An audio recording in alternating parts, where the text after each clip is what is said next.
You are watching Blessing Today Legacy Talks. Welcome to Blessing Today Legacy Talks, and I'm again really happy to bring Dr. P.G. Vargis to Legacy Talks, and today he'll be talking about the health of a Christian worker, the health of a minister. Let us hear from him. Thank you so much, Uncle, for coming back to Legacy Talks. The previous episodes really blessed us. I'm not flattering. This is a genuine fact that it is you are investing to the next generation in Legacy Talks. So shall we talk about the health of minister, the health of a Christian worker today? If you look into a Christian magazine, newsletter, you can see most of the Christian workers will die by the age they are 60.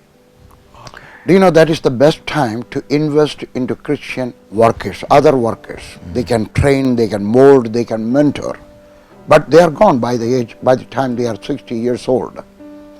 One man came to me and said, he got a PhD. I thought, how he can have a PhD? He did not even finish his high school. Then he told me, he got pressure, heart, diabetic. Heart problem. PhD.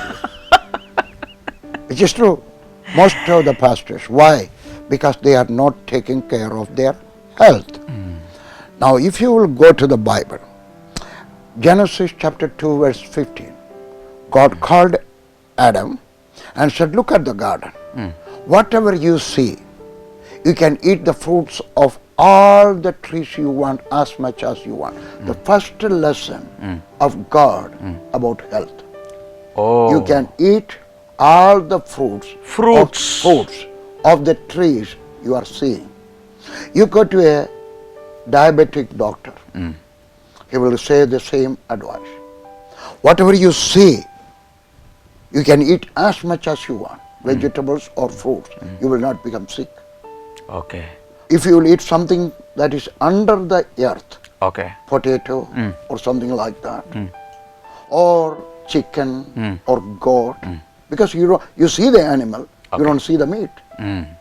But if you will eat, so the first lesson about health is eat more vegetables and fruits. I'm not saying that you must not eat meat at all, but it must be minimized. But that is not what we do. We eat a lot of meat every day. We do the opposite. And we don't eat enough vegetables. So, you eat enough vegetable. If a horse is sick, that is shot dead. Okay. In the army, we have horses. So when a horse is sick, they will not let it live. It is shot dead. Why? Because it is going to be a liability, not an asset. It will not produce. It cannot carry a burden. And not only that, it is suffering. Just like an automobile that has some defect with the engine, it will be a liability for you. So if you are sick, now I am 77, I have no sickness whatever it may be. My knees are good. God. But by the time some people are sick, they become very wealthy. How? They will have stones in their kidney, precious stones. It will cost thousands of rupees to remove it. Silver hair. And even teeth. Don't become that. Just to take care of your food. You must eat what you should eat. You must avoid or minimize.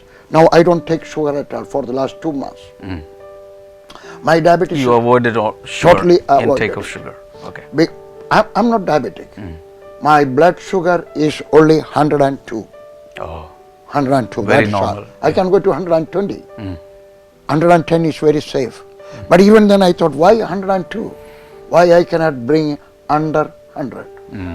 So I cut off for the last 2 months, cut off all kinds of sugar. So eat what you should eat. Avoid or minimize what you should not eat. Number 2, exercise. Most of the Christian workers, they don't have enough exercise. In the olden days, we were walking. But now we have a motorbike or we have a car. We get into the car from the house, then we drive and come back. A person, hear me, a person must take 10,000 steps, brisk walk every day. Every now day. you think, how many steps you walked today? How many steps you walked yesterday? And how many steps you are going to walk tomorrow? So take care of your health.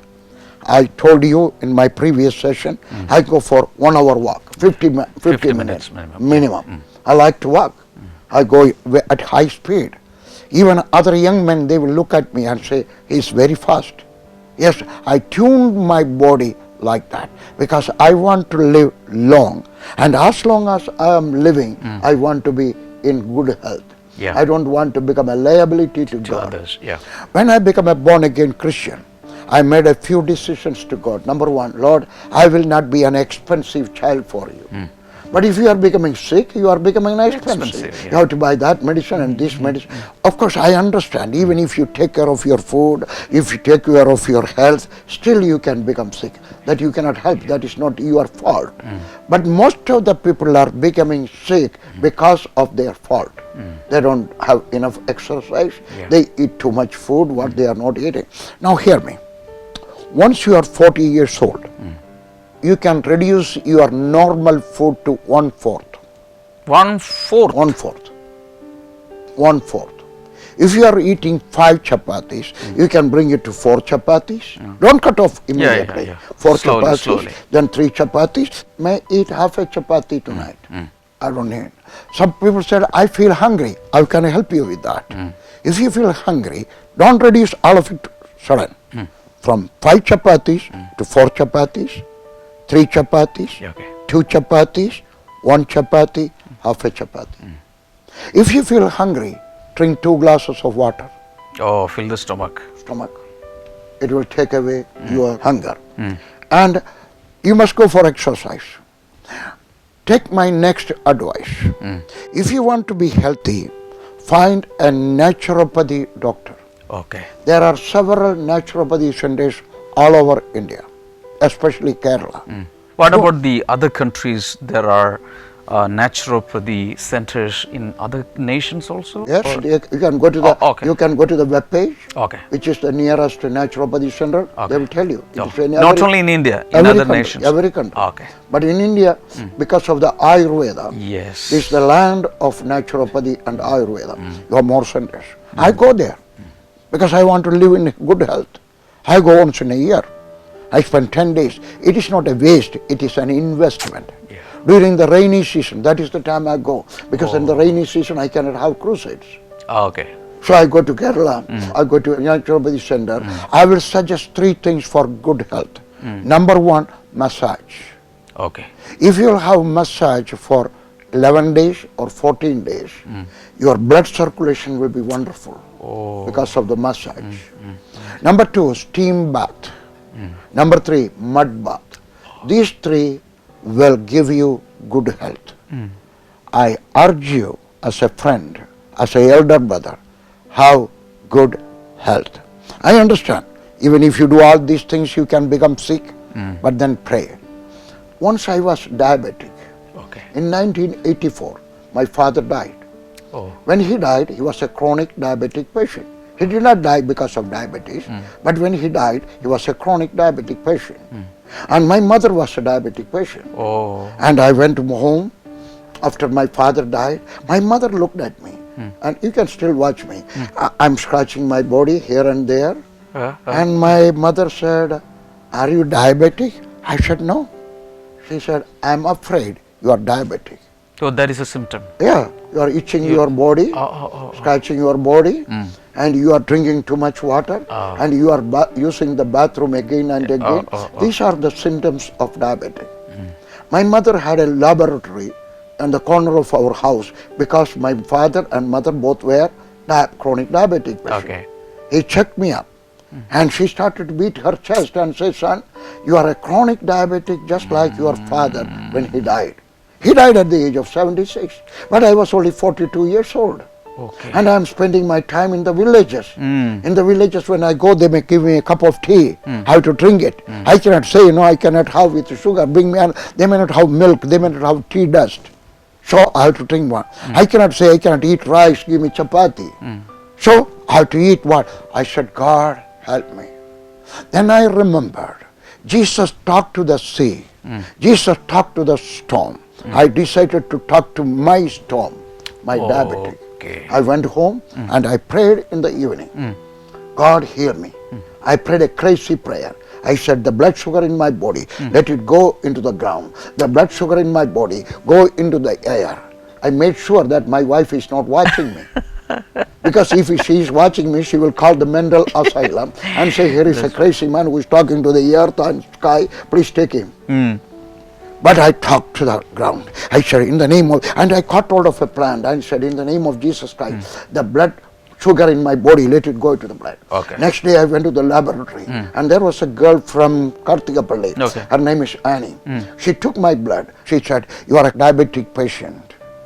You must not eat this and that and this and that. I said, I'm coming back tomorrow. She said, no, you don't have to come every day. You have to come only once in a month. Okay. I said, I'm a different Christian preacher. I'm not only preaching faith, I'm practicing faith. Wow. I will come till I get my miracle. Wow. And next day, that second day, I went to the same ground. I stood there. I commanded the blood sugar in my body to go to the ground, to go to the air, go to the plant. The third day, I went for the second time. I went and gave my blood. The same report. The same thing I repeated. To be honest, I had doubt whether I was going crazy. Oh, you yourself doubted. Because I'm talking to the earth. I never heard anybody doing that. But from the Bible I learned it is good to make an experiment. Jesus made experiment. Elijah made experiment. Amen. Moses made experiment. Yes. So I decided I'm going to make an experiment. So the fourth day, for the fourth time, I prayed like that. Okay. On the fifth day, I went to the laboratory. For the fourth time, I gave my blood. Okay. That girl, Annie, still stays in Pathankot. She came shaking her head and she said, I don't understand. For the last 4 days, you are a chronic diabetic patient, but today you are healed. Healed. I was healed in 1984. This is 2019. Even today, I'm healed. Wow. My blood sugar today is 102. I will bring it down to less than 100. Exercise, controlling the food, and by prayer. Our God is a healing God. So trust in Him and claim your victory. Yes. Health is very important. If you got a good health, you can do much more for God. If you become sick, you become an expensive child for God. And if you become a chronic sick person, then you become a liability, a burden for the family. Even you become a burden for yourself. Don't end up as a failure. Live as a hero. Have good health. Great advice, because we preach a lot about spiritual things, how to take care of your soul, how to take care of your spirit, how to preach, how to meditate, all such stuffs we frequently hear. But an advice on health we hear only rarely. I think last January 1st, at the beginning days of last January, you sent a WhatsApp message to Christian leaders, how to take care of your health. One man of God came to me and said, that day, he took a decision to exercise daily. He's one of my pastor friends. So this is actually impacting. You may not know the results, but I know some of the feedbacks, that's why. So I think the advice you have given to the Christian workers today through Legacy Talks is going to the nations of the world, to Christian workers, millions of them. And I think, I don't remember who said this, but one servant of God who died in his 30s, he said, God gave me a horse to ride on, but I killed it. And he died because he didn't take care of his own health. Thank you so much, Uncle, for coming back again and giving us a very good piece of advice. Brothers and sisters, we have to take care of our health because our body is the temple of the living God. So we have to take care of our health. And I believe that he will come back again sometime to talk to us. May God bless you all. And many other men of God also will be talking to us through Legacy Talks. God bless you once again. Bye-bye. Join us next week for a new episode of Blessing Today Legacy Talks. A student's world is ever changing, and is changing very fast. Information is in plenty, but majority don't know how to put it to optimal use. Competition is at its peak, and so is the pressure. Some come out of their studies with flying colors, yet fail miserably in life. Some amass money, but fail to earn goodwill. The young generation is looking for a beacon in the dark. They need guidance, they need encouragement, and they direly need practical yet sound advice. Winner's Factory is essentially the result of the wisdom and experience of a successful student who went on to become an effective teacher. Written by Damien Antony, a motivational speaker, life coach, and author of many educational books. Winner's Factory views academics through the eyes of the student as well as the teacher. Yes, it deals with studies, exams, memory techniques, and personalized study methods, simultaneously focusing on the student as a whole person. A walk through Winner's Factory. It begins with real-life stories of a handful of men and women whom the people around regarded as stupid and useless. Stories of men who became scientists, industrialists, businessmen, musicians, and philanthropists, whom the world later came to revere. Winner's Factory inspires the student to follow the footsteps of these men and women who turned their humble beginnings to glorious tales of success. It focuses on the power of dreaming big.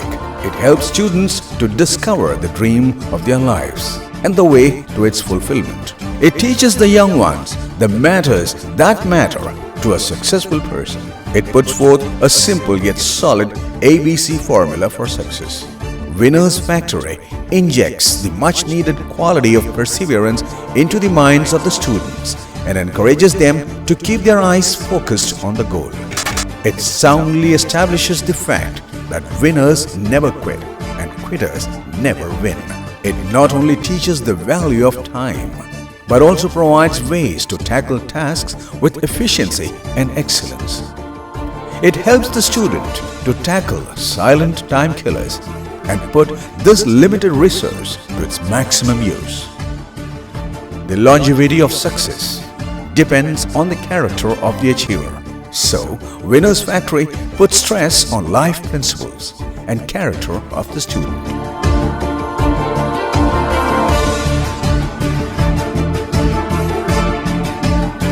It trains the student to become an excellent citizen of the country and to make a lasting impact on the world he lives in. As learning and exams are an essential part of academics, this book has dealt with both in detail. It emphasizes the need of discovering one's natural learning method and ways to take maximum advantage of the same. It establishes methods to make learning an enjoyable matter rather than a chore. And finally, it thoroughly deals with innovative ways to tackle exams, subject-wise. It deals with planning, preparation, scheduling, diet, and almost everything that a student needs to keep tabs on during the exam season. It contains all the ingredients for a tension-free exam for any student. What should be the modus operandi when the exam is a week away? What is to be done a day before the exam? What is to be done on the exam day? The book says it all. Prepared in accordance with the psychology of young learners, this book is a valuable guide to student trainers and parents. It provides cues and clues to discern the nature and type of each student and to set a customized personal study plan, raising the effectiveness of teaching to a whole new altitude. It not only reduces the pressure on the student, but also the tension and worry of parents as well. This book has so much in it that it has the potential to be made part of the curriculum in any stream of study. True to its name, Winner's Factory will churn out victors in the years to come, not just in academics, but in life as well. The vision is to build a community of resourceful, hard-working men and women of courage and character who will make this world a better place for generations to come.